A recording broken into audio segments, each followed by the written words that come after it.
Baiklah Bapak Ibu, sebelumnya terimalah salam hormat saya. Assalamualaikum warahmatullahi wabarakatuh. Selamat pagi, salam sejahtera bagi kita semua. Tapi pun, iya senang sekali ya Bapak Ibu pada kesempatan ini kita dapat berkumpul bersama. Sebelumnya saya juga mengucapkan terima kasih kepada Ibu yang sedianya untuk bisa hadir membersamai kami di sini. Baik, yang terhormat Bapak Kepala Sekolah SMK Negeri 1 Kalianda, Bapak Dr. Andes Haji Kalimo MM, yang saya hormati Bapak Ibu para hadirin semua, dan sebelumnya marilah kita panjatkan puji dan syukur kita kehadapan Tuhan Yang Maha Esa, karena atas limpahan rahmat, berkat, serta karunia Beliau kita diberikan kesehatan sehingga kita dapat berkumpul pada kesempatan yang baik ini dalam rangka diseminasi budaya positif bersama saya Nana Sumasari, calon guru penggerak angkatan 11 SMK Negeri 1 Kalianda, Kabupaten Lampung Selatan. Namun sebelumnya saya perlu menginformasikan kepada Bapak Ibu bahwa berdirinya saya di depan bukan berarti saya menggurui ibu-ibu sekalian yang sudah luar biasa. Namun di sini kita lebih pada sharing ataupun pengimbasan ya, penularan terhadap budaya positif yang kami pelajari pada masa kegiatan calon guru penggerak ini. Baik Bapak Ibu, kita langsung saja sekarang, yaitu diseminasi budaya positif di sekolah. Next Bu.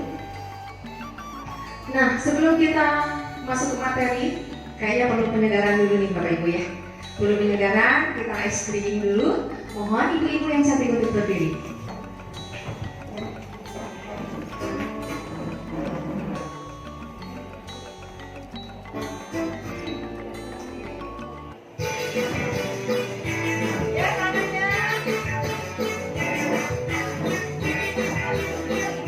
Ya, sambil senyum ya Ibu, biar lebih ceria.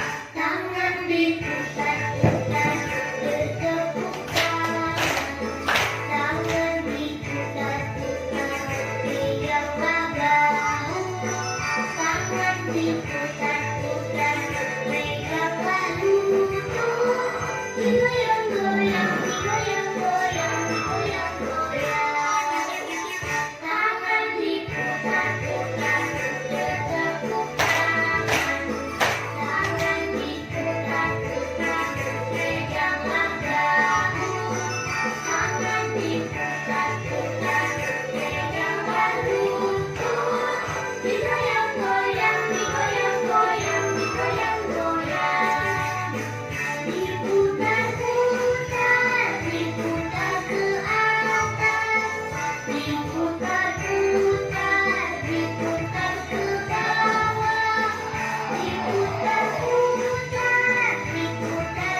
Ya, luar biasa. Silakan duduk kembali, Ibu. Baik, Ibu yang saya hormati.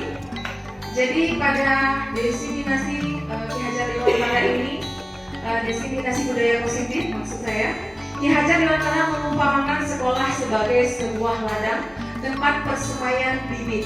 Agar bibit bisa berkembang secara maksimal, maka petani dapat memperbaiki kondisi tanah, memelihara bibit tanaman, memberi pupuk dan air, membasmi ulat-ulat atau jamur-jamur yang mengganggu hidup bibit tanaman dan lain sebagainya. Nah, dari paparan pemaparan tersebut kita pahami bahwa sekolah itu diibaratkan sebagai tanah tempat kita bercocok tanam, sehingga seharusnya mengusahakan sekolah jadi lingkungan yang menyenangkan, kemudian menjaga dan melindungi murid dari hal-hal yang tidak baik. Kalau di tanaman itu mungkin dari hama ya, Ibu ya. Jadi tanaman kita biar tumbuh subur, menghasilkan hasil yang maksimal seperti itu. Dengan demikian, maka karakter murid tumbuh dengan baik sesuai dengan profil pelajar Pancasila. Baik, pada budaya positif ini kita akan bahas apa itu budaya positif, next Ibu. Nah, pertanyaannya, apa itu budaya positif? Kira-kira menurut Ibu semua, apa itu budaya positif Ibu? Kebiasaan yang baik. Selain itu?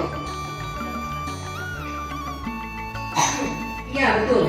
Jadi kebiasaan-kebiasaan yang baik yang mendatangkan manfaat. Lalu, apakah di sekolah kita sudah tercipta budaya positif ini? Ya, luar biasa sekali. Tepuk tangan dulu untuk SMK 1 kalian ya. Jadi sudah ya, seperti kita setiap pagi itu melakukan 5S ya. Senyum, sapa, salam, semangat, satu. Oke, luar biasa.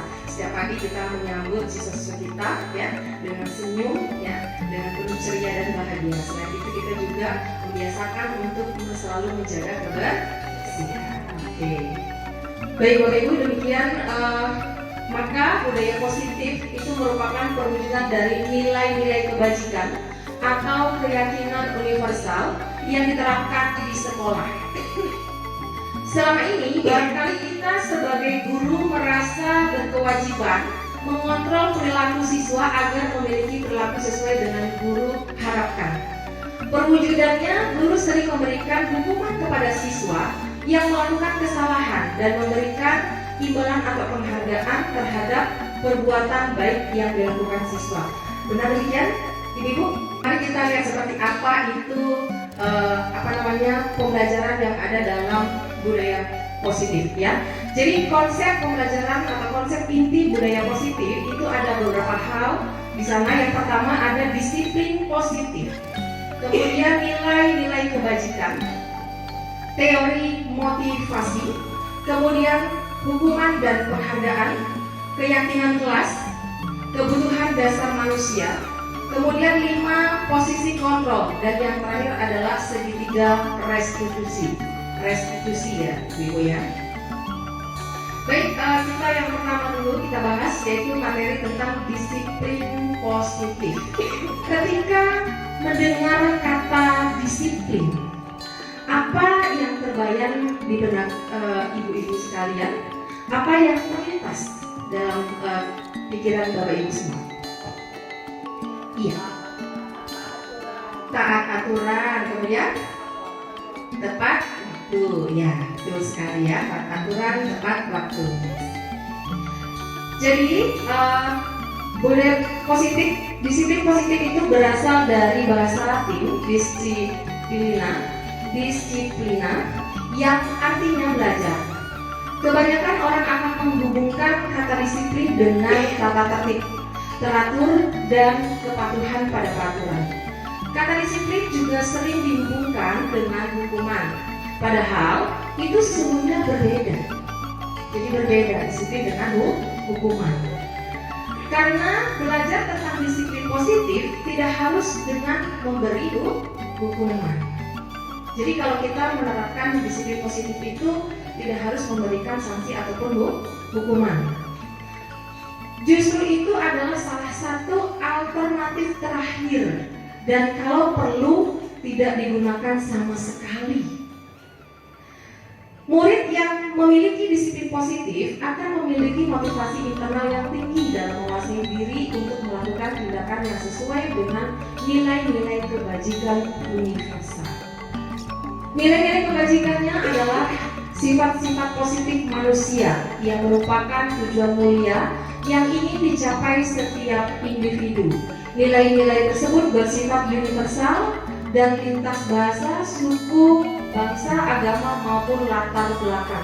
Jadi universal itu artinya berlaku untuk semua, ya, tanpa melihat latar belakang.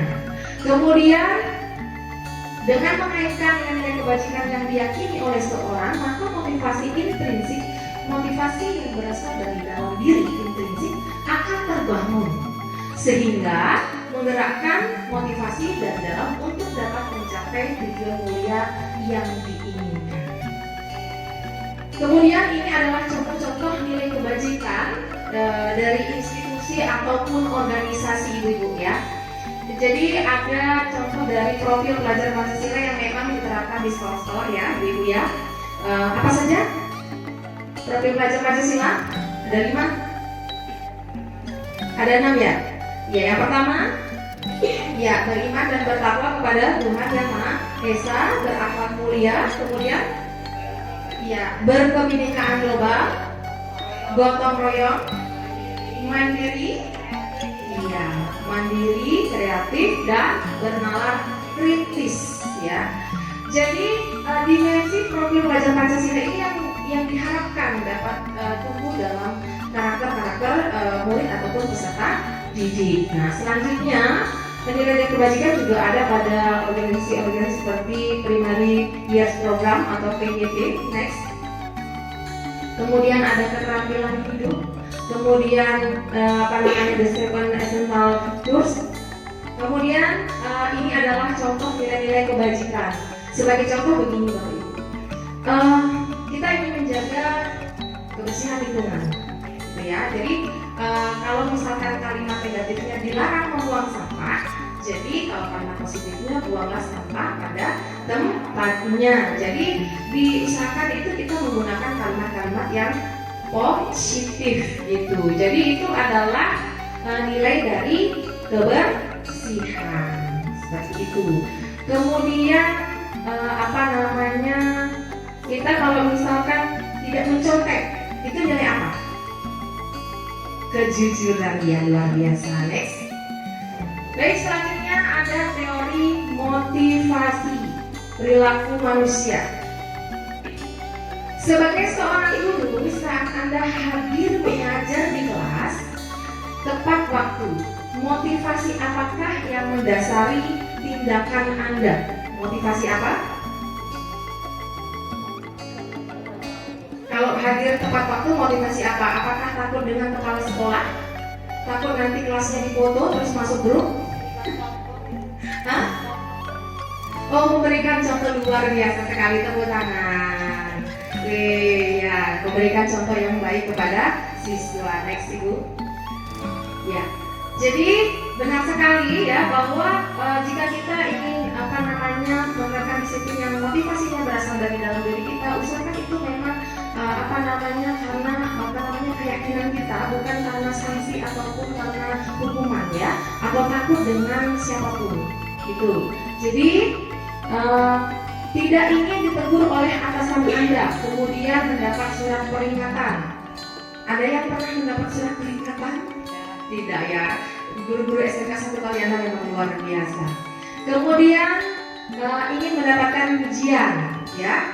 Kalau mendapatkan pujian ini otomatis beban untuk selanjutnya, Ibu, ya. Karena dia biar bagaimana selalu ingin dipandang baik. Jadi baiknya itu settingan seperti itu.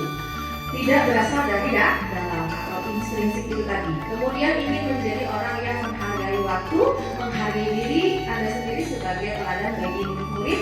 Ada karena percaya tindakan Anda sebagai guru akan dicontoh oleh murid-murid Anda. Itu artinya menghargai nilai-nilai diri sendiri. teori motivasi itu ada 3. Yang pertama ada motivasi eksternal untuk menghindari ketidaknyamanan atau hukuman, itu tadi misalkan contohnya kita takut ditegur atau surat peringatan tadi. Kemudian ada yang kedua, motivasi eksternal untuk mendapatkan imbalan dari orang lain. Jadi kita melakukan sesuatu itu supaya mendapat pujian, misalkan seperti itu. Kemudian motivasi internal. Jadi motivasi internal ini untuk menghargai diri sendiri ya. Jadi yang diharapkan motivasi internal inilah sebagai tujuan disiplin positif kita dalam melakukan sesuatu. Oke. Selanjutnya adalah tentang hukuman, konsekuensi, dan restitusi. Oke, ini perbedaan antara hukuman, konsekuensi, dan restitusi. Kalau hukuman itu lebih ke negatif ya, gitu, karena kadang membuat si anak atau murid itu trauma seperti itu ya. Pembelajarannya itu tidak ada kalau untuk hukuman. Malahan murid itu selalu semakin ini ya, semakin brutal jatuhnya gitu ya. Karena apalagi kalau yang tidak terima ya, seperti itu akan menimbulkan masalah-masalah yang baru ya. Kemudian konsekuensi itu sifatnya netral, sedangkan restitusi itu jauh lebih bagus, sifatnya positif ya. Dia lebih menguatkan murid, kemudian pilihan yang bagus untuk murid belajar bertanggung jawab, fokus pada pemecahan masalah itu. Next. Nah, ibu-ibu ini ada beberapa contoh dari pertanyaan hukuman atau konsekuensi. Yang pertama soalnya, mencatat 100 kali di dalam buku kalimat, saya tidak akan terlambat lagi karena terlambat di sekolah. Ini termasuk hukuman atau konsekuensi? Ya, hukuman. Selanjutnya, lari mengelilingi lapangan basket 2 kali karena terlambat hadir di sekolah. Itu hukuman. Iya. Baik, next. Kita lihat jawabannya. Ya, betul sekali ya. Jadi mencatat 100 kali itu dalam buku kalimat, saya tidak akan terlambat lagi karena terlambat ke sekolah itu adalah hukuman. Kemudian lari mengelilingi lapangan basket 2 kali karena terlambat hadir di sekolah itu juga hukuman. Kemudian menggantikan kertas guru. Menggantikan kertas tugas teman yang telah dicoret-coret itu apa? Iya, konsekuensi. Membersihkan tumpahan air di meja tulis karena tersenggol pada saat belajar, itu termasuk? Iya. Murid disuruh untuk mengenakan sepatu seharian di sekolah karena tidak menggunakan sepatu hitam. Itu hukuman. Dulu pada waktu saya SMA, ini memang pengalaman pribadi saya tidak mematuhi aturan yang ada di sekolah waktu saya SMA ini masih terngiang-ngiang sampai sekarang saya menjadi seorang guru. Saya seharian itu kaki saya tuh tidak menyeker, tidak pakai sepatu sampai pulang ke rumah karena sepatu saya disita oleh pihak sekolah. Itu adalah hukuman buat saya. Kemudian lari mengelilingi lapangan basket 2 kali karena terlambat 10 menit untuk pelajaran PJOK. Itu termasuk apa? Oke, konsekuensi ya. Jadi itu adalah hukuman, contoh-contoh hukuman ataupun konsekuensi. Baik ibu, selanjutnya dihukum oleh penghargaan. Ternyata penghargaan itu termasuk hukuman ya. Coba kita lihat. Penghargaan tidak efektif. Suatu penghargaan adalah suatu benda atau peristiwa yang diinginkan, yang dibuat dengan persyaratan. Hanya jika Anda melakukan hal ini, maka Anda akan mendapatkan penghargaan yang diinginkan. Jika saya mengharapkan suatu penghargaan dan tidak mendapatkannya, maka saya akan kecewa dan berkecil hati. Ya, jadi kecewa dan berkecil hati. Serta kemungkinan lain, saya tidak akan berusaha sekeras sebelumnya. Jadi saya teringat dengan anak saya ya, yang masih SD kala itu, sekarang sudah SMA. Ketika mengikuti perlombaan taekwondo, di perjalanan dia berkata, "Mama, kalau seandainya kakak tidak juara 1, gimana mama? Mama marah tidak?" Seketika saya terenyuh. Jadi di situ anak saya memiliki beban. ya kan? Bagaimana supaya dia menjadi juara satu? Apa yang saya jawab? Anakmu, buat mama, anak mama sudah juara satu. Yang terpenting kamu mau mencoba, itu sudah luar biasa. Dan alhasil dia mendapatkan medali emas dan medali perak di SDIT Bandar Lampung. Jadi penghargaan itu ternyata itu sebuah pengumuman karena dia merasa terpaksa. Next itu, kemudian penghargaan juga merusak hubungan. Seperti apa sih? Ketika seorang diberi penghargaan atau dipuji di depan orang banyak, maka yang lain akan merasa iri. Dan sebagian dari mereka akan tidak menyukai orang yang diberikan penghargaan tersebut. Ya, karena terkadang memang ada tipe orang yang tidak bisa menerima seperti itu. Kemudian jika seorang guru sering memberikan penghargaan kepada murid-muridnya, besar kemungkinan murid-murid termotivasi hanya untuk menyenangkan gurunya. Ya, mereka tidak akan bersikap jujur kepada guru tersebut. Ya. Selanjutnya, penghargaan menciptakan persaingan di dalam kelas dan persaingan menciptakan kecemasan. Jadi di kurikulum Merdeka ini kan untuk ranking itu tidak dimunculkan di dalam rapor. Penghargaan untuk mereka yang tidak mendapatkan penghargaan, ya. Kemudian memberikan penghargaan dan hukuman adalah hal yang sama karena keduanya mencoba mengendalikan perilaku seseorang. Selanjutnya materi keyakinan kelas. Nah, next. Dan di dalam keyakinan kelas itu sama tidak dengan peraturan kelas? Coba buka tiga. Kalau peraturan itu biasanya bukan anak-anak kelas kita yang membuatnya. Peraturan itu sudah ada dan perlu ditaati. Tapi kalau keyakinan kelas itu kita membuatnya bersama-sama.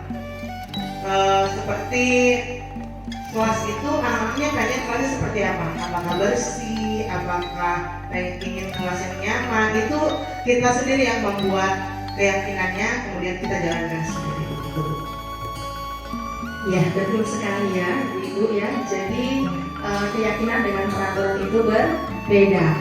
Tentu kalau peraturan itu ya itu dibuat satu orang, yaitu kita sebagai guru dan dipatuhi oleh murid-murid kita. Benar sekali yang disampaikan Bu Kartika. Sedangkan keyakinan itu dibuat secara bersama, disepakati bersama dan dilaksanakan secara bersama.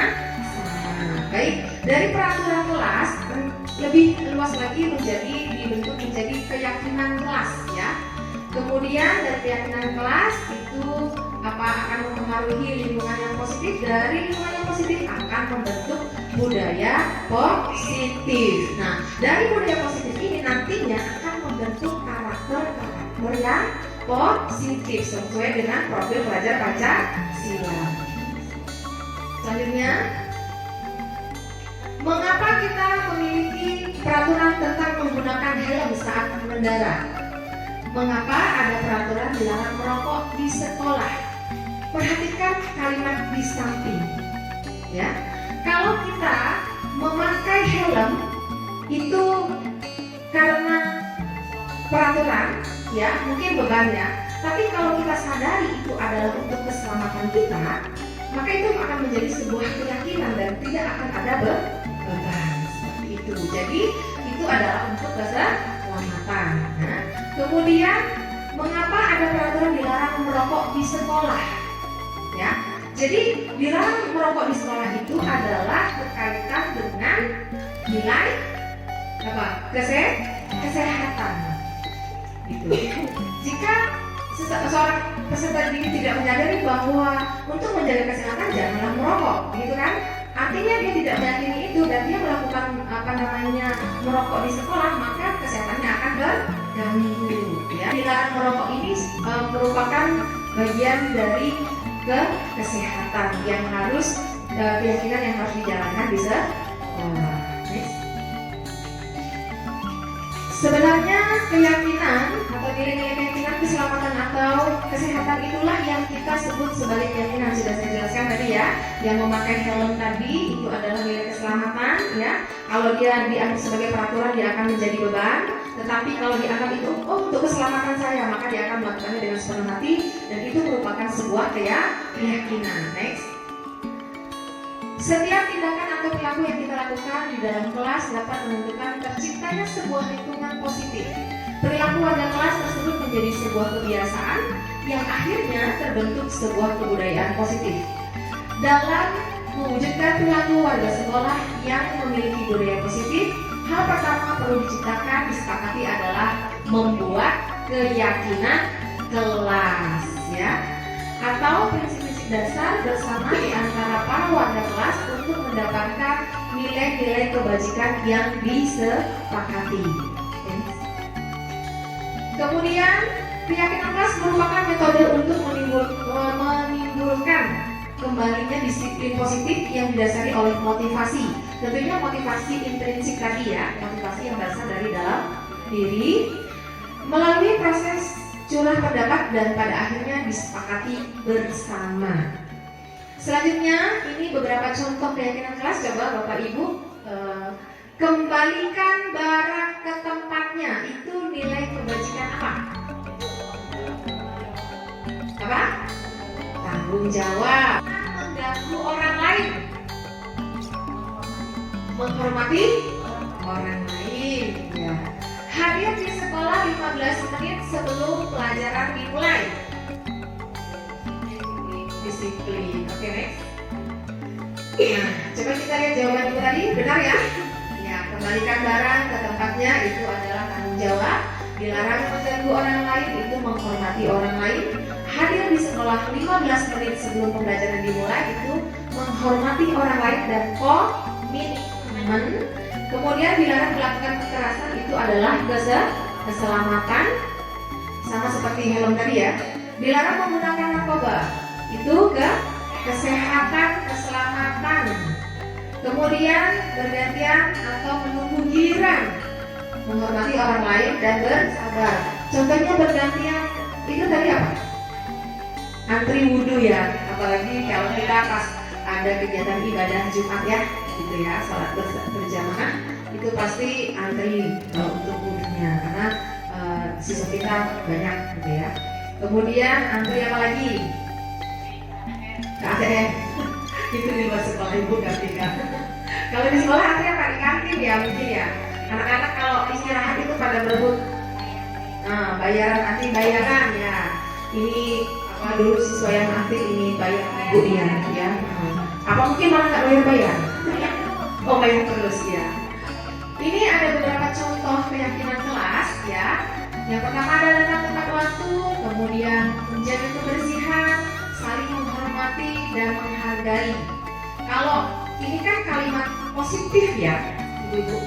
Coba kalau kita rubah ke kalimat negatif. Datang terlambat, dilarang datang terlambat. Jadinya datang tepat waktu. Contohnya menjaga kebersihan. Kalimat negatifnya? Coba siapa? Jangan membuang sampah di tempat ini. Yang lain kan banyak tuh. Dilarang buang sampah di kelas, misalkan anak-anak ya. Kemudian saling menghormati dan menghargai. Apa? Jangan berisik. Jangan berisik ya. Itu kalimat negatif. Tapi jangan itu yang nanti digunakan oleh ibu ya di kelas ya. Anak-anak dilarang merokok, jangan berisik. Ya. Tetapi lebih diperhalus lagi supaya menjadi kalimat yang positif. Datang tepat waktu, saling menghargai, menjaga kebersihan. Oke, next. Nah, Ibu ini pembuatan keyakinan kelas yang saya lakukan di kelas saya ya. Ini Ibu bisa saksikan ya videonya. Seperti ini contohnya.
tanda tangan ya untuk persetujuan kalian dalam membuat keyakinan kelas. Oke, mulai dari yang mana?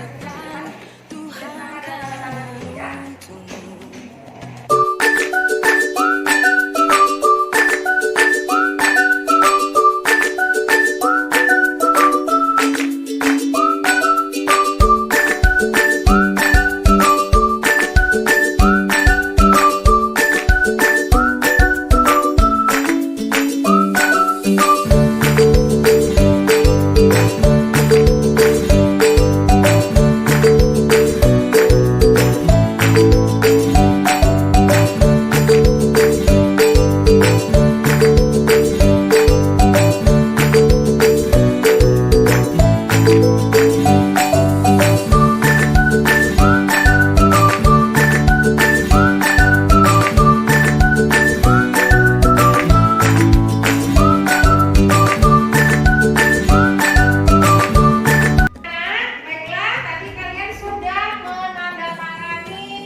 Baik, Ibu-Ibu tadi adalah contoh kegiatan pembuatan keyakinan kelas yang saya lakukan di kelas. Selanjutnya kebutuhan dasar manusia. Jadi pada intinya kita semua itu memiliki kebutuhan dasar. Seluruh tindakan manusia memiliki tujuan tertentu. Semua yang kita lakukan adalah usaha terbaik kita untuk mendapatkan apa yang kita inginkan. Ketika kita mendapatkan apa yang kita inginkan, sebetulnya saat itu kita sedang memenuhi satu atau lebih dari kebutuhan dasar kita. Next. Selanjutnya apa saja kebutuhan dasar manusia? Itu ada 5, yaitu Ibu. Yang pertama bertahan hidup. Kemudian yang kedua kasih sayang. Kemudian kebutuhan penguasaan, kebutuhan kebebasan, dan yang terakhir adalah kesenangan. Jadi kelima kebutuhan dasar tadi itu adalah kebutuhan inti kita sebagai manusia. Selanjutnya, next. Lanjut. Yuk kita analisis kasus berikut. Nih ada kasus. Ini contohnya yang pertama ada tahun ini Ceta dengan berusia 17 tahun. Ia senang sekali ketika ayahnya mulai mengajarkan cara menyetir mobil. Setiap akhir pekan ia berlatih menyetir. Ia terlihat senang sekali berlatih sampai akhirnya ia bisa menyetir mobil dengan baik dan lancar. Ketika ibunya bertanya pada Ceta, apa yang membuat dia ingin bisa menyetir mobil? Ketika itu Ceta menjawab, seperti ini kebutuhan apa yang ingin dipenuhi oleh si Ceta. Oke, kita lihat contoh kasusnya. Jadi ketika ditanya oleh ibunya, kenapa kok Ceta ini kebelet pengen bisa nyetir mobil? Kalau anak sekarang kan gaya-gayaan ya. Ya, karena lebih fokus menang gaya. Jadi jawaban si Ceta, aku merasa bangga dan keren. Nah, Jadi dengan bisa bawa mobil dia akan merasa bangga dan keren. Kemudian dia bisa jalan-jalan naik mobil bersama temanku dan menyetir mobil itu seru. Nah, aku merasa bangga dan keren itu termasuk kebutuhan apa? Apa? Kesenangan. Terus biar bisa jalan-jalan naik mobil sama temanku, kebebasan ya. Terus menyetir mobil itu seru, kesenangan. Coba kita lihat jawabannya ya. Jadi aku merasa bangga dan keren itu penguasaan ya.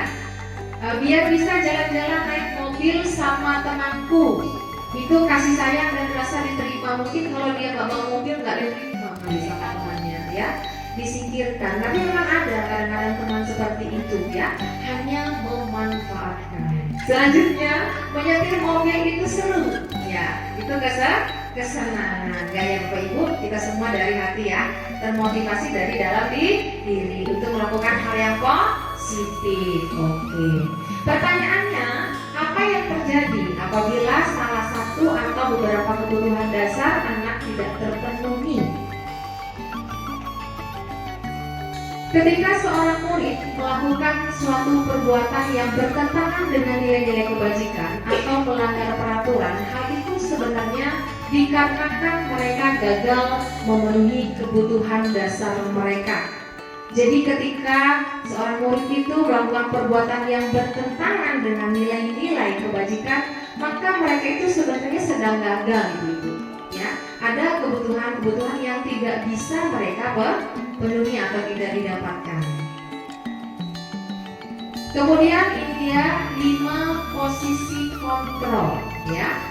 5 posisi kontrol. Yang pertama ada penghukum, kemudian membuat rasa bersalah, kemudian teman, pemantau, dan manajer. Jadi maksudnya seperti ini. 5 posisi kontrol ini adalah 5 posisi yang dimiliki oleh kita sebagai seorang guru. Apakah kita berperan sebagai penghukum? Apakah kita berperan sebagai pembuat bersalah ketika anak itu melakukan kesalahan? Apakah kita berperan sebagai teman mereka? Ataukah sebagai pemantau? Dan yang terakhir, apakah sebagai manajer? Seorang penghukum bisa menggunakan hukuman fisik maupun verbal. Orang yang menjalankan posisi penghukum senantiasa mengatakan bahwa sekolah memerlukan sistem atau alat yang dapat lebih menekankan murid-murid lebih dalam lagi. Guru yang menerapkan posisi penghukum akan berkata, patuhi aturan saya, atau awas, kamu selalu saja salah, selalu saja, pasti selalu yang terakhir ya. Pasti biasanya kita menjudge anak seperti itu.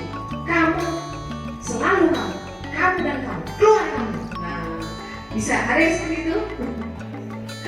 Guru seperti ini senantiasa percaya hanya ada satu cara agar pembelajarannya bisa berhasil, dengan cara dia sendiri. Selanjutnya, posisi membuat rasa bersalah ya. Kalau membuat posisi rasa bersalah ini, kita jangan sampai menjudge anak gitu. Kamu sih, dasar kamu ini, kanan. Jadi kita harus menggali bagaimana mendidik siswa untuk menyadari kesalahannya. Kalau orang tua kamu tahu kamu berbuat begini, nanti seperti apa? Nah, itu kan pasti akan tumbuh rasa bersalah. Di posisi ini murid akan memiliki penilaian dirinya sendiri ya, yang buruk tentang diri mereka sendiri. Murid merasa tidak berharga dan telah mengecewakan orang-orang yang disayanginya. Seperti contoh seperti ini. Misalkan siswa kita di kelas itu ada yang berantem seperti itu ya. Nah, kita dalam menyelesaikannya itu harus membuat posisi siswa kita itu tumbuh rasa bersalah. Dan jangan sampai kita yang menjudge mereka ya, atau memvonis ya, kamu salah, kamu tidak boleh begitu, kamu berbuat kurang ajar. Nah, itu tidak boleh ya. Cukup dengan menumbuhkan rasa bersalah dalam diri siswa tersebut. Selanjutnya adalah posisi teman. Kalau posisi teman ini bukan berarti siswa itu tidak menghargai guru ya, gitu, tapi ada juga beberapa yang menganggap posisi teman itu dia sama menganggap guru seperti teman tidak ada jeda ataupun etikanya gitu ya. Kadang lebih dilupakan etikanya itu, gampang guru itu gitu kan, atau duduknya ngobrol sama gurunya kakinya naik karena dianggap sebagai teman. Nah, maksud dari posisi sebagai teman di sini itu membuat siswa itu lebih nyaman dengan guru, tapi kelemahannya adalah ketika dia menghadapi guru lain, ya, dia tidak akan bisa menyesuaikan dirinya dan dia akan merasa tertekan ataupun terpaksa dalam hal belajar ataupun apapun. Seperti itu ya. Jadi posisi teman ini bagus kalau kita memposisikan diri kita sebagai guru kepada murid itu, memposisikan sebagai teman itu bagus untuk pendekatan kita, tetapi untuk si muridnya itu tidak baik ketika dia berhadapan dengan guru lain karena tidak sama, ya kan? Nah, belum tentu guru yang sebelumnya bisa dianggap sebagai teman. Seperti itu. Lanjut. Kemudian pada posisi pemantau, ini peran kita sebagai guru, itu kita melakukan pertanyaan yang diajukan seorang pemantau biasanya gini, peraturan keyakinan apa yang kamu langgar ketika anak itu melakukan kesalahan, apa yang telah kamu lakukan gitu, ya. Terus atau misalkan seperti ini, kenapa kamu melakukan melanggar peraturan tersebut. Jadi beliau kita giring ya, anak itu kita giring untuk mencari tahu sendiri ya, keyakinan apa yang sudah dilanggar gitu ya. Jadi memantau ini berarti kita mengawasi. Pada saat kita mengawasi, kita bertanggung jawab atas perilaku orang-orang yang kita awasi. Posisi memantau berdasarkan pada peraturan dan konsekuensi. Dengan menggunakan sanksi atau konsekuensi, kita dapat memisahkan hubungan pribadi kita dengan murid ya, gitu. Kemudian seorang pemantau sangat mengandalkan perhitungan, catatan, data yang dapat digunakan sebagai bukti atas perilaku seseorang.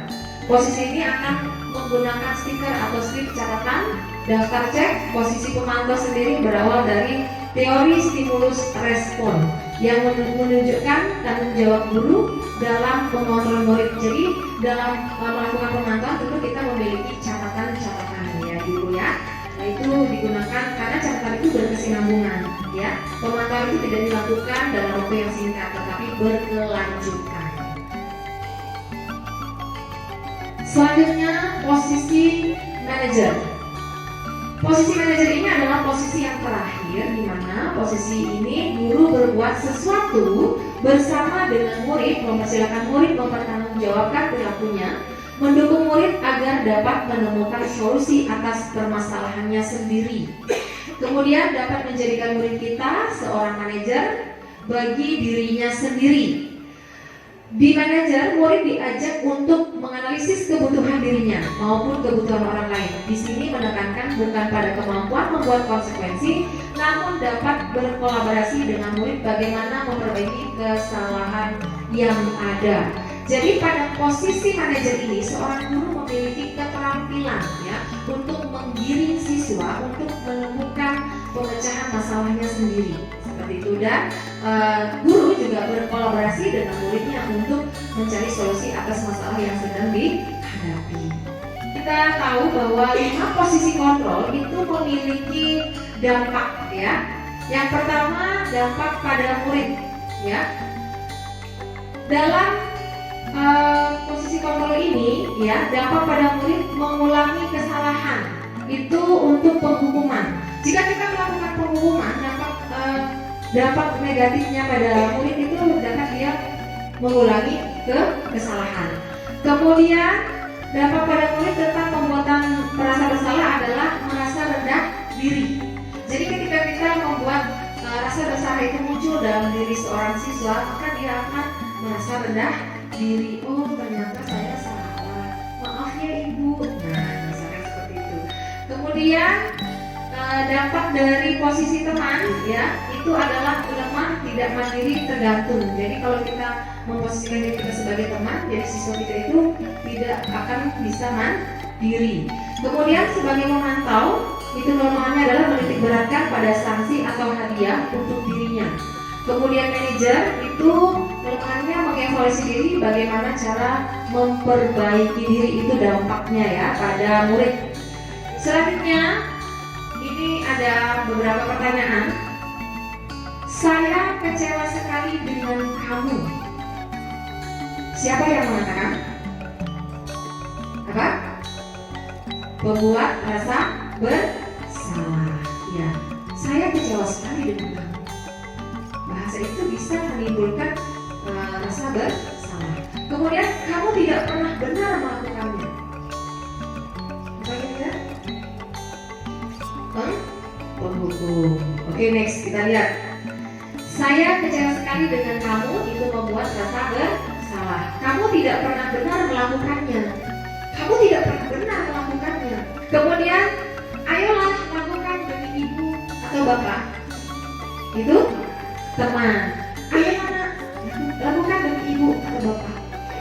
Kemudian, apa kamu mau mendapatkan stiker bintang hari ini? Pemantau.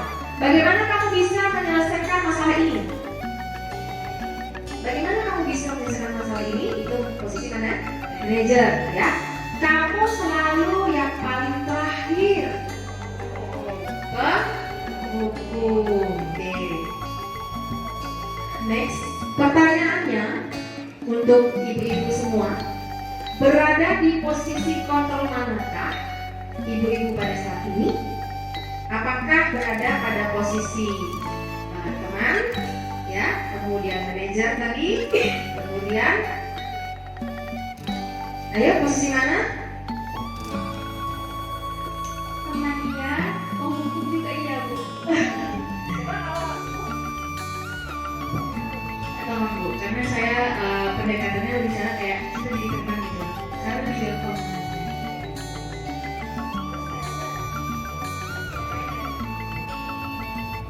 Ya, luar biasa sekali ya, sebagai teman. Dan saya rasa semua 5 posisi kontrol itu ada pada ibu-ibu semua ya, baik itu sebagai manajer, sebagai penghukum, sebagai teman gitu ya. Nah, itu semuanya ada pada diri kita sebagai seorang pendidik. Tinggal itu lebih kekal yang mana yang ada dalam diri kita. Mungkin lebih nyaman yang mana dalam pelaksanaan kita. Terkadang metode atau cara orang itu kan berbeda-beda ya gitu ya. Oke, selanjutnya yang terakhir ada segitiga restitusi. Jadi segitiga restitusi itu adalah sebuah diagram ya. Coba next dulu Ibu. Ya, dia berbentuk segitiga. Ini adalah tahapan restitusi untuk penyelesaian masalah pada siswa. Yang pertama, kita bisa melakukan menstabilkan identitas. Kemudian yang kedua, validasi tindakan yang salah. Kemudian yang ketiga, menanyakan keyakinan. Jadi segitiga restitusi ini adalah metode yang dapat kita gunakan dalam penyelesaian kasus-kasus ataupun masalah-masalah yang ada di kelas kita, seperti itu. Jadi penanganannya tepat dengan menggunakan tahapan restitusi. Restitusi adalah proses menciptakan kondisi bagi murid untuk memperbaiki kesalahan mereka, sehingga mereka bisa kembali pada kelompok mereka dengan karakter yang lebih kuat. Segitiga restitusi adalah sebuah tahapan untuk memudahkan para guru dan orang tua dalam melakukan proses untuk menyiapkan anaknya dalam melakukan restitusi. Selanjutnya, tahapan restitusi yang pertama adalah menstabilkan identitas. Kita semua akan melakukan hal yang terbaik yang bisa kita lakukan, itu untuk menstabilkan identitas. Jadi sama seperti kita semua manusia memang selalu berbuat salah.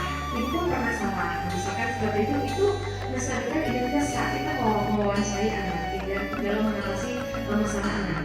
Seperti itu. Kemudian validasi tindakan yang salah. Semua perilaku memiliki alasan. Jadi pada saat kita melakukan segitiga restitusi, kita akan bertanya kepada siswa kita, ya, kenapa, misalkan kenapa dia melakukan hal itu, pasti ada alasannya. Nah, seperti itu. Kemudian menanyakan keyakinan. Nah, jadi kita giring anak untuk memikirkan atau mengetahui keyakinan apa yang dilanggar olehnya. Jadi dengan misalkan mencuri pulpen temanmu, keyakinan apa yang Sita langgar seperti itu. Nanti bisa akan berpikir gitu. Selanjutnya menstabilkan identitas, ya, seperti yang saya katakan tadi. Di sini segitiga bertujuan untuk mengubah identitas anak dari orang yang gagal karena melakukan kesalahan menjadi orang yang sukses, ya. Jadi kita bisa mengatakan seperti ini gitu. Nah, berbuat salah itu tidak apa-apa. Nah, itu ya, karena apa? Semua belajar dari kesalahan. Tidak akan ada benar kalau tidak ada salah, gitu ya. Jadi itu kita menstabilkan identitas. Kemudian tidak ada manusia yang sempurna. Biasanya kalau setiap doa hanya Tuhanlah yang sempurna, gitu ya. Nah, kemudian saya juga pernah melakukan kesalahan seperti itu. Kita bisa menyelesaikan ini, nah, kamu berhak merasa seperti itu. Nah, itu adalah kata-kata untuk menstabilkan identitas. Nah, selanjutnya kita melakukan validasi, ya. Menurut teori kontrol, semua tindakan manusia, baik atau buruk, pastinya memiliki maksud atau tujuan tertentu. Seorang guru yang memahami teori kontrol pasti akan mengubah pandangannya dari teori stimulus respon ke cara berpikir yang aktif, yang mengenali tujuan dari setiap tindakan. Nah, di sini dalam tindakan validasi kebutuhan mereka, padahal kamu bisa melakukan yang lebih buruk dari ini, ya. Atau kamu pasti punya alasan melakukan itu. Kemudian kamu patut bangga pada dirimu sendiri karena kamu telah melindungi sesuatu yang penting buatmu. Kamu boleh mempertahankan sikap itu, tapi kamu harus menambah sikap yang baru, ya. Mungkin itu untuk yang mau validasi. Selanjutnya menanyakan keyakinan, ya. Di sini dalam menanyakan keyakinan, apa yang kita percaya, bagaimana kelas atau keluarga. Kemudian apa nilai-nilai umum yang telah kita sepakati. Jadi kita tanyakan, nah, dengan melanggar itu kamu tahu kan keyakinan yang telah kita sepakati? Pasti dia jawab tahu, Bu. Lalu keyakinan apa yang kamu langgar? Misalkan seperti itu. Ini tahap menanyakan keyakinan untuk dia menyadari kesalahannya. Oke. Nah, satu lagi nih Bu, ya, terakhir kasus dari restitusi, ya, penyelesaian dengan menggunakan restitusi. Di sini ada kasusnya Sherly sering datang terlambat karena Sherly sering tidur larut malam. Hal itu disebabkan Sherly mainan HP sampai larut malam dan akibatnya Sherly datang terlambat ke sekolah. Seperti ini kasusnya. Baik Sherly, selamat pagi Nak. Pagi Bu. Ya, apa kabar Sherly hari ini? Baik, luar biasa ya Nak ya. Jadi Sherly pada hari ini Ibu mendapatkan laporan dari guru ya bahwa Sherly itu terlambat datang ke sekolah, betul? Ya Bu. Betul. Nah, menurut ingatan Sherly kira-kira sudah berapa kali Sherly itu datang terlambat ke sekolah? Sudah 5 kali. Sudah 5 kali. Nah, kalau sering terlambat itu suatu kesalahan bukan? Iya Bu. Iya. Baik, Sherly, semua kesalahan itu manusiawi, ya. Artinya setiap orang itu pasti pernah melakukan suatu kesalahan. Namun yang terpenting itu adalah bagaimana kita belajar, ya, dari kesalahan yang kita lakukan, berusaha untuk memperbaiki. Setuju? Ya. Jadi sekarang coba kita cari solusi dari masalah yang Sherly hadapi, ya. Sherly sering datang terlambat, ya kan? Pastinya ada alasan tertentu nih dari Sherly, ya. Kenapa sih Sherly itu bisa datang terlambat? Nah, kira apa alasannya? Karena saya sering tidur larut malam karena saya mainan HP. Jadi saya sering tidur dan bangun kesiangan. Tapi Sherly tahu kan keyakinan kelas kita apa? Tahu ya. Jadi kalau datang terlambat ke sekolah itu sesuai dengan keyakinan kita tidak? Ya, nah, terus kalau menurut Sherly keyakinan kelas apa yang Sherly langgar? Oh, disiplin, ya. Jadi Sherly tidak disiplin, ya, tidak tepat waktu. Nah, kemudian menurut Sherly disiplin itu penting tidak? Penting karena dengan melaksanakan kedisiplinan membuat saya datang ke sekolah tepat waktu dan tidak terlambat dan menghargai waktu. Betul sekali ya Nak ya. Menghargai waktu itu sangat penting dan sangat bermanfaat untuk kita. Seperti kita menghargai orang-orang di sekitar kita, ya. Kemudian pekerjaan menjadi tidak sia-sia, ya. Dan dapat melatih rasa kepedulian, ya. Ya, Bu. Saya menyesal, maafkan saya ya Bu. Ya. Seri sikap yang saya tunjukkan dengan cara tadi melakukan kesalahan, sadar diri dan meminta maaf itu menurut diri juga sudah luar biasa ya. Apa yang saya lakukan agar tidak datang lagi, supaya tidak datang terlambat lagi? Saya akan tidur cepat dan tidak begadang lagi agar saya tidak terlambat. Terus kan tidur lebih awal ya. Jadi tidak begadang lagi ya. Tinggalkan itu HP ya, dicuekin aja ya Nak ya. Ya. Baik Sherly, kamu sudah menemukan solusimu sendiri dengan tidur lebih awal ya. Kemudian tidak mainan HP lagi ya Nak ya.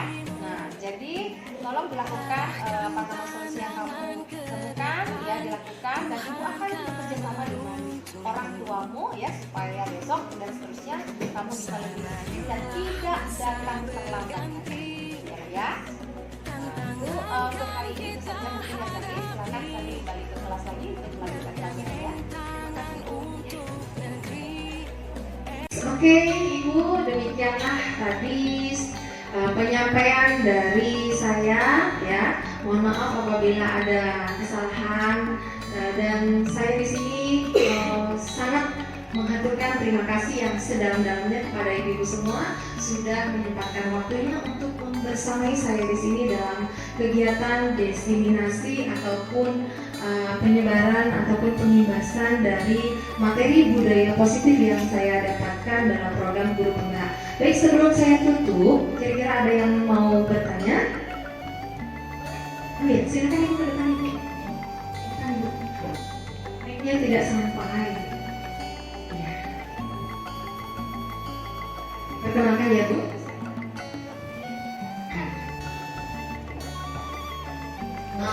Di sini perkenalkan sebelumnya saya Ibu Dian. Di sini kan tadi materinya tentang disiplin positif. Jadi dari disiplin positif itu apakah perlu diterapkan dari disiplin positif itu sendiri? Dan jika itu tidak diterapkan, kemungkinan risiko apa yang akan terjadi? Terima kasih. Baik, terima kasih atas pertanyaannya Ibu Dian, luar biasa sekali. Apakah disiplin positif itu penting untuk dilaksanakan di sekolah gitu? Dan jika tidak dilaksanakan atau diterapkan di sekolah, apa yang akan terjadi? Baik Ibu, sebelum saya jawab mungkin ada yang mau menjawab? Oke, jadi disiplin positif itu sangat penting sekali kita terapkan di sekolah. Kenapa? Karena dari penerapan disiplin positif itu akan menumbuhkan karakter baik ya, yang sesuai dengan dimensi profil pelajar Pancasila, yaitu yang pertama beriman dan bertakwa kepada Tuhan Yang Maha Esa, kemudian berakhlak mulia, gotong royong, mandiri, kemudian kreatif dan bernalar kritis. Nah, dari penerapan budaya positif ini akan dapat menumbuhkan dimensi-dimensi profil pelajar Pancasila yang memang diharapkan itu tumbuh pada diri peserta didik kita, dan supaya karakter-karakter yang baik itu membudaya di sekolah seperti itu. Sehingganya budaya positif ini perlu sekali dan penting sekali untuk diterapkan di sekolah. Selanjutnya, apa yang terjadi ketika budaya positif ini tidak diterapkan di sekolah ya? Maka hal yang pertama yang terjadi adalah tidak tercapainya ya tujuan daripada pendidikan itu sendiri.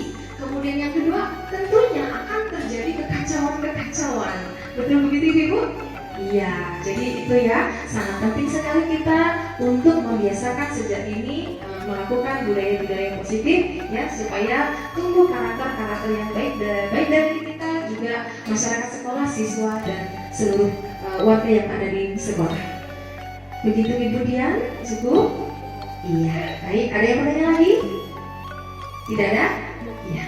Kalau cukup, terima kasih ibu-ibu sekali lagi yang sedalam-dalamnya, semoga amal baik ibu ya mendapatkan imbalan yang luar biasa, dimudahkan segala hal, segala sesuatu, cita-cita ibu, harapan ibu gitu ya. Dan terima kasih ibu. Coba sekali lagi saya mau yang SMK. SMK satu kali ada? Bisa. SMK satu kali ada? Bisa. SMK satu kali ada? Bisa. Luar biasa. Oke. Baik ibu, terima kasih. Saya akhiri. Wassalamualaikum warahmatullahi wabarakatuh. Terima kasih. Assalamualaikum warahmatullahi wabarakatuh. Perkenalkan, nama saya Tias Tianingrum dari kelas 10 ULW 1. Assalamualaikum warahmatullahi wabarakatuh. Perkenalkan, nama saya Ada Fibian Perdana dari kelas 10 ULW 1. Om Swastiastu, perkenalkan nama saya Nyoman Metatawan dari kelas 10 ULW 1. Om Swastiastu, nama saya Niwayana Inila dari kelas 10 ULW 1. Senang sekali. Sangat bersemangat. Bahagia. Senang dan seru. Sangat penting. Penting dilakukan. Ya, penting. Menurut saya penting sekali. Karena dapat membuat kita lebih menghormati orang lain. Dapat membuat kita disiplin. Agar membuat kita lebih baik lagi.